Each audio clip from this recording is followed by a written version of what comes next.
I had moved to Winthrop just a month ago, leaving behind the chaos of the city for the quiet charm of a small, historic town. Winthrop felt like a place where time had slowed, if not stopped altogether.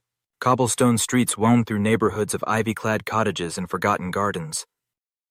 It was the kind of town that whispered secrets to those willing to listen. My afternoons were spent exploring. I'd walk through narrow alleys that opened unexpectedly into courtyards, or stumbled upon forgotten paths that disappeared into dense groves. I found peace in the slow rhythm of life here, or so I thought. Looking back now, I wonder if Winthrop had been waiting for me, luring me into its timeless grasp. It was on one of these wandering afternoons that I discovered Tock. The shop wasn't marked on any map. One moment I was admiring the weathered facade of a bakery. The next, I was standing before its sign, an intricately carved wooden plaque that creaked softly in the wind.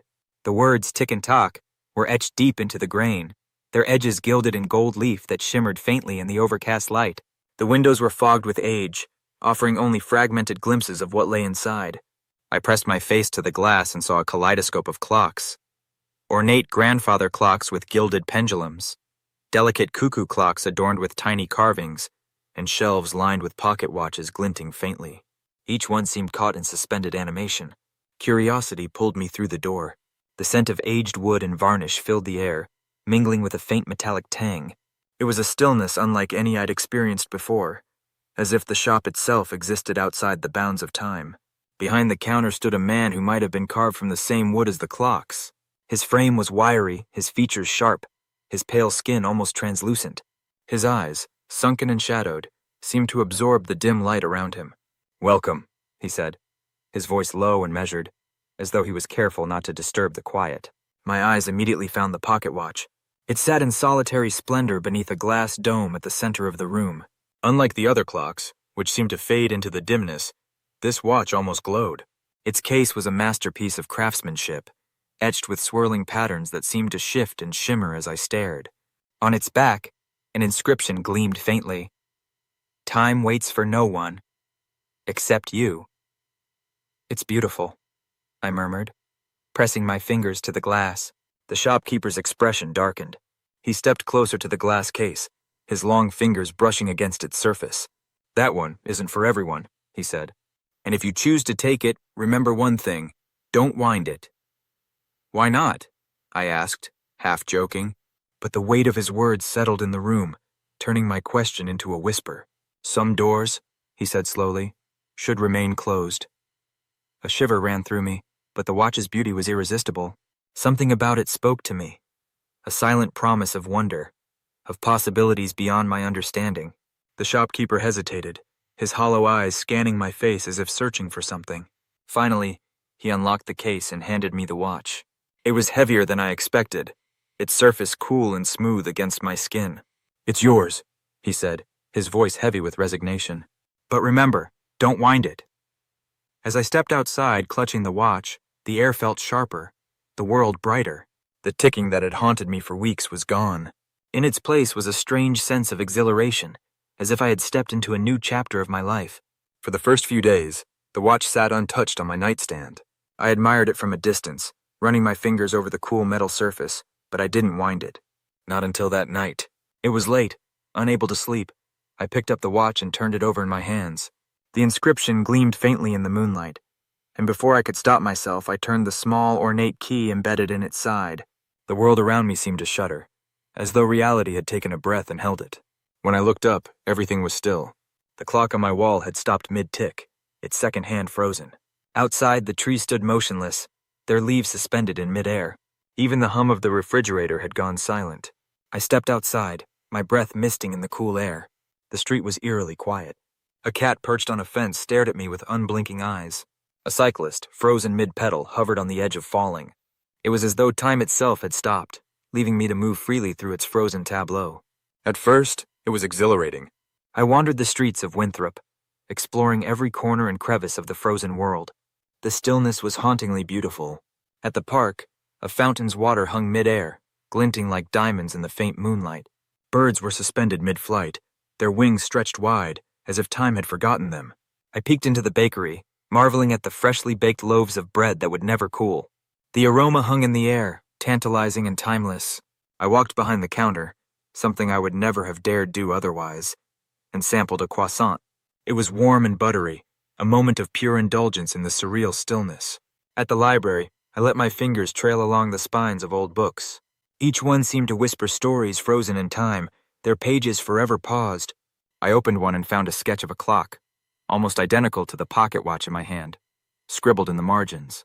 Beneath it, a single word had been scrawled, "Beware." My steps took me to the diner, where steam curled eternally from a patron's coffee cup. I studied their faces, frozen in mid-laughter, mid-conversation. A slice of pie hung on the edge of a fork, and the waitress's tray was caught mid-swing. I placed my hand near the steam. It was warm but unmoving, defying logic. Then came the darker urge, the desire to explore not just places but people. I walked through homes, uninvited but unseen. In one house, I stood in a child's bedroom, watching as a mobile of stars and moons hung frozen above the crib. In another, a man sat in an armchair, his face serene as he held a book open on his lap. The stillness felt intimate, almost sacred, and I left as quietly as I had entered. But as I wandered deeper into the frozen world, I began to feel a strange unease. The silence, once comforting, grew oppressive. The shadows in the corners of the rooms seemed to thicken, shifting slightly when I wasn't looking. In the distance, I thought I saw a figure move, but that was impossible. I was alone in this frozen moment, wasn't I? The sensation of being watched grew stronger. I spun around, heart pounding, but there was nothing there. Dismissing it as paranoia, I hurried back to my apartment. When I stepped inside, time resumed with a violent jolt. The ticking of the watch, once a faint background noise, now seemed deafening in the quiet of my room. I couldn't stop thinking about that night. The power to stop time was intoxicating, and I found myself using the watch more and more. Each time the world froze, and I was left alone in the stillness. But the more I used it, the more unsettling the stillness became. I began testing the boundaries of this frozen world. At first, it felt like an experiment, walking further than before, pushing the limits of this uncanny suspension. The edges of town became stranger with each visit. The vibrant colors of Main Street dimmed into muted tones as I ventured toward the outskirts. Buildings warped, their geometry subtly wrong, as if they were imitations built from half-remembered dreams. I crossed into the forest that bordered Winthrop. It should have been familiar, a place I'd hiked often. But in the frozen world, it had changed. Trees loomed impossibly tall, their bark blackened and slick. Leaves hung suspended in the air like shards of green glass, and the ground beneath me felt hollow, each step echoing in a way that defied logic. Then I heard the whispers, faint at first, like the rustling of leaves, but there was no wind in this still world. They grew louder, coming from everywhere and nowhere, each word an unrecognizable snarl. It wasn't a language I knew, yet it carried a weight that chilled me to the bone. It felt as though the world itself was speaking, or perhaps something inside it. I tried to ignore them, but they followed me, threading through the air like a suffocating mist. The shadows that had once merely shifted now had form. They lurked at the edges of my vision, tall and gaunt with limbs that twisted unnaturally. They didn't move like living things. Their shapes flickered, like images on a screen struggling to stay in focus. Every time I turned, they were gone, but I knew they were watching. Back in town, the frozen figures of people began to seem less real. Their features blurred, their outlines smudged. Some of them had changed entirely, their faces replaced by smooth, featureless skin. Others had melted into black silhouettes, like shadows burned into the ground after an explosion. I avoided looking at them, afraid they might look back. The whispers grew louder with every use of the watch, their tone angrier, accusing. They echoed in my dreams, where time unraveled completely. I dreamt of endless corridors lined with clocks, their ticking synchronized in a maddening rhythm. In those dreams, I was always running, chased by something I couldn't see but could feel. Its presence was heavy, oppressive, and suffocating, and no matter how fast I ran, it was always just behind me. I tried to stop using the watch, but it wouldn't let me. The ticking grew louder when I ignored it, an incessant reminder of its presence. It was as though it was alive, demanding to be wound. The line between dreams and reality blurred, and I began to wonder if I was losing my mind. The ticking grew louder with each passing day, echoing in my ears even when the watch was nowhere near me. It was as if the sound had embedded itself in my mind, a constant reminder of the decision I had made. My dreams turned into vivid nightmares, fragmented yet horrifyingly consistent. I saw endless corridors lined with clocks, their hands spinning wildly, the ticking blending into a cacophony that grew louder the further I ran. Always, I was running, and always, I felt something behind me. I never saw it, but its presence was suffocating, its unseen gaze a weight on my shoulders. I woke one night drenched in sweat, the ticking loudest it had ever been. It was unbearable, deafening, as if the watch were screaming for attention. Desperation clawed at me. I couldn't take another night of this torment. Clutching the watch, I stormed out of my apartment, my steps echoing in the empty streets as I made my way back to Tock. The shop felt different this time. The wooden sign above the door swayed ominously in the wind, creaking like a groan. The windows were darker, the faint glow from within barely piercing the glass. When I pushed the door open, the bell above it let out a shrill chime that sent shivers down my spine. The shopkeeper was there, standing behind the counter, his hands folded neatly in front of him.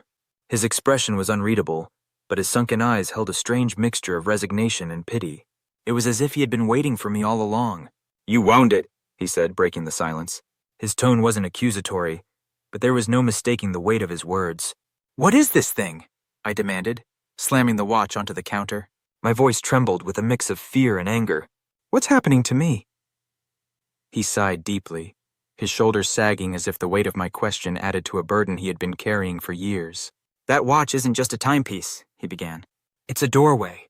Every time you wind it, you step into the spaces between time, and you're not alone there."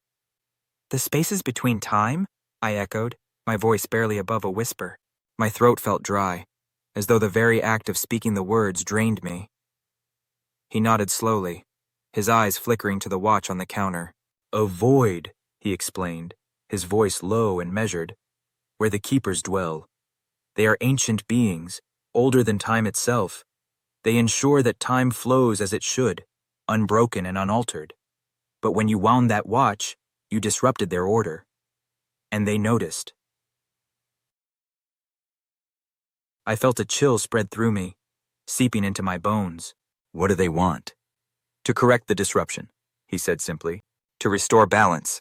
But they don't see us as we see ourselves. To them, you're an anomaly. Something to be removed." My legs felt weak, and I leaned against the counter for support. "How do I stop them?" I asked, my voice trembling.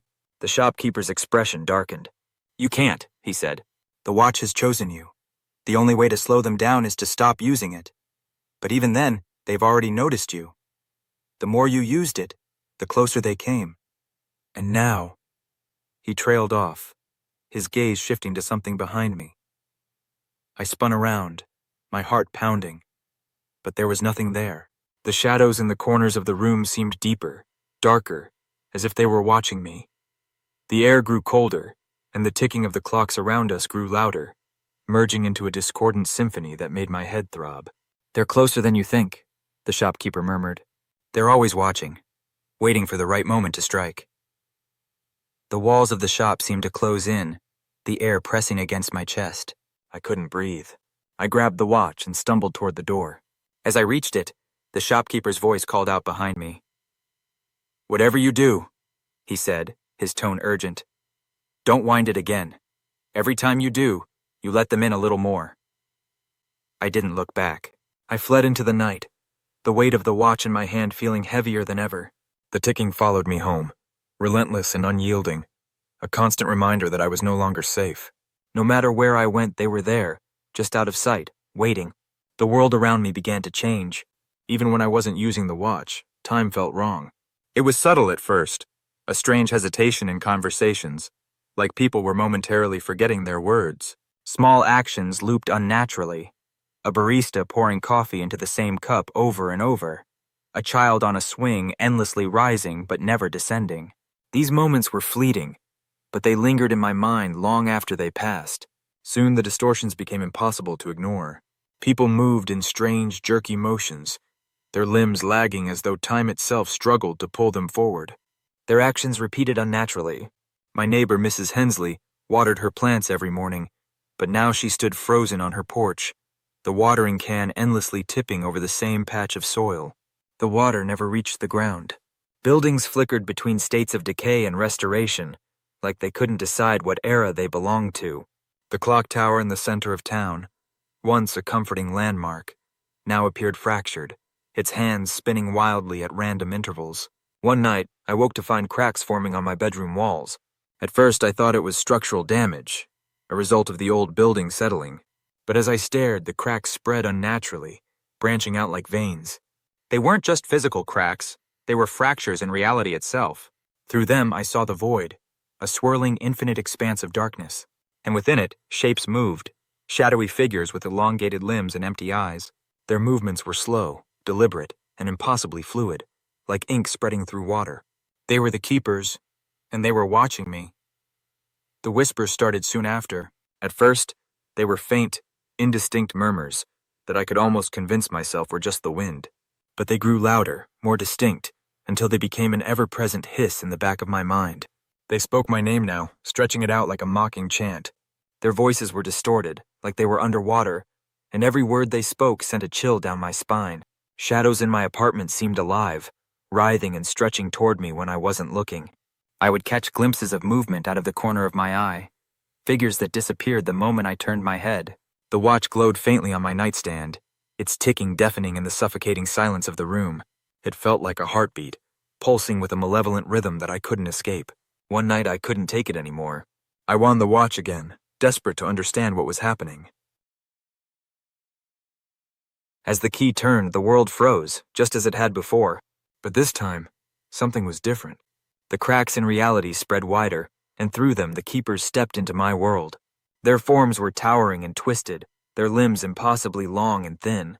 Their faces were voids, featureless expanses of darkness that seemed to draw in all the light around them. They moved slowly, deliberately, as if savoring my terror. Their presence was suffocating, the air around them heavy and oppressive. The whispers became a cacophony, overlapping and interweaving until they drowned out my thoughts entirely. I ran into the streets, but the town was unrecognizable. The clock tower had collapsed, its once proud face shattered into countless pieces. The hands lay on the ground, spinning wildly as if driven by an unseen force. Buildings were half-formed, their edges flickering between solidity and shadow. The air was thick with darkness, a tangible blackness that clung to my skin and filled my lungs. The keepers were everywhere. They moved through the streets like wraiths, their empty eyes following my every move. No matter how fast I ran, I couldn't escape their gaze. Time itself seemed to rebel against me. The world around me warped and twisted, moments stretching and collapsing in on themselves. One instant, I was sprinting down a familiar street, and the next, I was back where I started, as if the town had rearranged itself to trap me. I stumbled into the park, the once frozen fountain now a chaotic spray of water that defied gravity, its droplets hanging in the air like shards of glass. The whispers grew louder, more insistent, and I realized with dawning horror that they weren't just speaking. They were calling to me, summoning me. I fell to my knees, clutching the watch to my chest. Its glow had intensified, bathing my hands in an eerie, pulsating light. The ticking was no longer steady. It was erratic, chaotic, like the frantic beating of a trapped animal. I could feel the keepers closing in, their shadows stretching toward me, their forms bending and twisting unnaturally. My vision blurred, and I felt the ground beneath me shift, as though the very fabric of reality was unraveling. In a final, desperate act, I screamed into the void, begging for mercy, for understanding, for anything that could make it stop. But the keepers didn't answer. They didn't need to. Their silence was more terrifying than any sound they could have made. It was the silence of inevitability, the certainty that I had already lost. As the darkness consumed me, I realized that the shopkeeper had been right. I had let them in, and now there was no escape. The inscription on the back of the watch had changed. It now read, "Time waits for no one, except her." My stomach twisted as I realized the truth. I was no longer a person but a part of this endless, timeless mechanism, a cog in the machine. The darkness shifted around me, and I saw the shopkeeper. He was standing on the other side of the void, holding the watch. How had he gotten here? Or had he always been here? Through the glass that now encased me, I watched as he studied the watch in his hands. His expression was unreadable, but there was a flicker of something in his eyes. Regret, perhaps, or resignation. "I tried to warn her," he said softly, his voice carrying through the void like a distant echo. He held the watch for a moment longer, then placed it gently back in its case. The world shifted again, and I was no longer in the void. I was inside the watch. Every surface reflected my image, distorted and fragmented. Time stretched and collapsed around me, a never-ending loop of moments and whispers. I could see the shop, the shopkeeper, the faint glow of the watch as it rested under its glass dome. Outside, the sign for Tick and Tock swayed gently in the wind, waiting for its next visitor. And in that moment, I understood. The watch wasn't just a doorway, it was a trap, an eternal prison for those foolish enough to wind it. And now it was ready for its next victim.